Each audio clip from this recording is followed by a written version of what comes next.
Hello. So this week is Parashat Balak, and Parashat Balak is a very interesting parsha. It is the only parsha in the Torah that is told not from the perspective of the people of Israel, at least until the very end. It's told from the perspective of Balak and Bil'am. Balak is the king of Moab, and he sees the events that took place at the end of the last parsha, where the people of Israel took on the very strong and powerful Sichon and Og, and he gets scared, and so he decides that he sort of realizes that attacking Israel using the force of arms is a futile attempt, and instead one needs to approach things differently, and so he contacts Bil'am. Bil'am is a well-known wizard, or like, at least that's how they treat him, and he's known for the fact that he can curse and bless people, and that will come true. And in fact, as we discover throughout the parsha, he's actually more than just a wizard; he's actually a prophet. And in that, Bil'am is very, very unique in that he is the only prophet that we know of that is not Jewish. He's the only prophet that comes from the Gentile population. We have Jewish prophets that prophesy to the non-Jews, but this is the only non-Jew prophet that we know of. And as such, Chazal had a lot to say about him. And in fact, one could even think about, in some midrashim you see some sort of clash between him and the greatest prophet that Israel ever had, of course, Moshe. There's this great midrash talks about the two of them flying in the air and having some sort of battle there, and it's very, very, a very fascinating topic. But today, I'd like to talk not about the comparison between Bil'am and Moshe, but rather between Bil'am and Avraham. So, before we go into that, let me just continue the story. Bil'am comes to Balak, and Balak says to him, I want you to curse the people of Israel, so that then they'll be vulnerable and we can attack them. But every time Bil'am tries to curse them, God prophesies to him and puts words in his mouth which are all a blessing. So the parsha is like this series of several prophecies and blessings of Israel that were intended to be a curse, but turned out to be a blessing. And in general, it's a very interesting question about what Bil'am thought was going to happen. Hashem, before Bil'am goes, Hashem tells him in a dream not to go, not to do this thing for Balak, and then he decides to go anyway, and so Hashem says, "Tov, if you really want to go, then go." And then he goes, and he's riding on his donkey, and as he rides on his donkey, the donkey sees an image of an angel with a sword in front of it, and Bil'am doesn't see it, which is a big humiliation for Bil'am, right? He's the prophet, and this donkey sees more than he does. And after the donkey tries to avoid this invisible angel several times, he gets very upset, and that's when the angel reveals itself, and the donkey opens its mouth and says, "Why are you getting so upset? I'm trying to save your life." And that's when Bil'am sees the angel and says, "Oh, maybe I shouldn't go." And the angel says, "No, again, if you really want to go, fine, go, but be aware. Hashem will put words in your mouth, and you will say those words," and that's indeed what happened. So, with that story in our minds, I'd like to talk about a famous midrash. It says at the beginning, when Bil'am goes off with the people of Moab, it says that he wakes up in the morning and he saddles up his donkey. Okay, it says, one moment, sorry.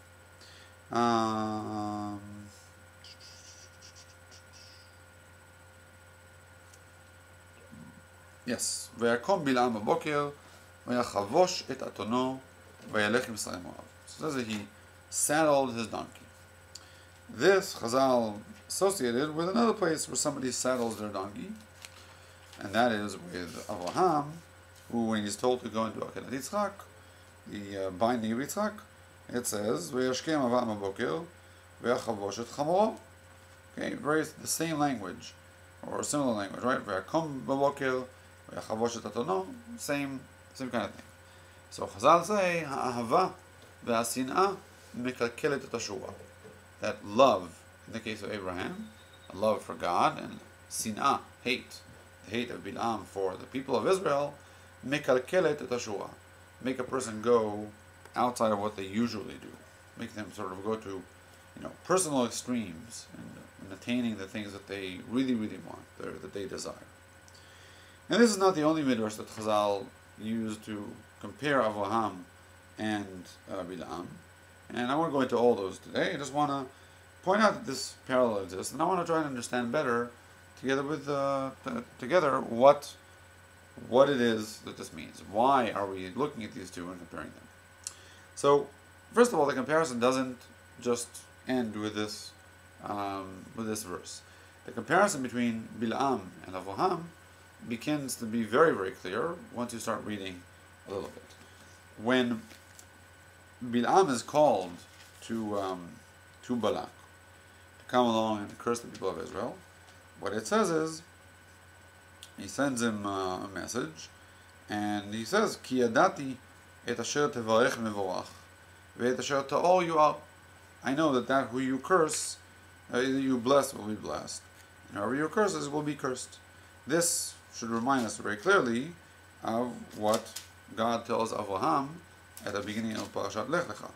He tells Avraham, "Go, from your country," and amongst the blessings that you'll get is, "Ve'avarcha mevarchecha, u'mekalelcha aro."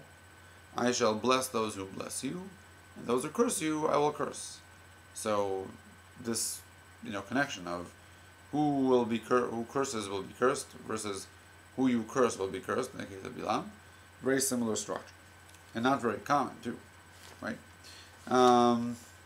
So already there we see that connection. Also, the term lech, to go, to walk, which appears in Avraham both at the beginning of his life with Lech Lecha and at the end in the Akedah, appears here many, many times. Moab says, Lech Elai, like he asks, Lecha na'ar ali et ha'am hazeh, we'll go and do this. The term Lech, which, instead you could have used bo, which means come, but it says Lech, to go, appears very, very, very, very often in this section, in a section with Balak and Bil'am, and that's another way of sort of harking back to Avraham. And that doesn't end there, right? Avraham goes off in the Akedah to sacrifice Yitzchak, and he almost kills him, when suddenly he gets told by an angel not to do it, and he sees that which he did not see before. He sees this stag, this ayil, caught in the bushes, or this ram caught in the bushes, and that's used to substitute for Yitzchak. And also Bil'am is walking and he doesn't see the angel, right?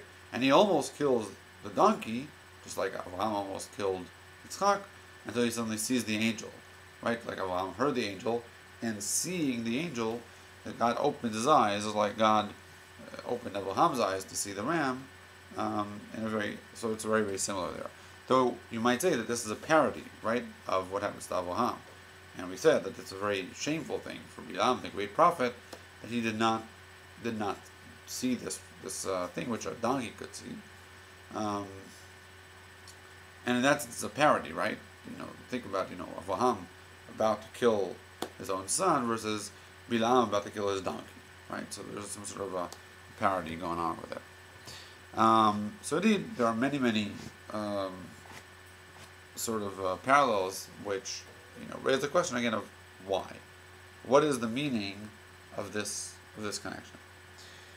So I think that there's several layers of meaning over here. I think, well, let's talk about, and we'll talk here about two. First of all, we have to understand sort of the general flavor of the story of Bil'am versus the stories of Avraham. With Avraham, right? Avraham is being told to do things by God. God is initiating the relationship, this interaction, and he tells Avraham, go do so and so. And Avraham does these things even though they're very difficult for him.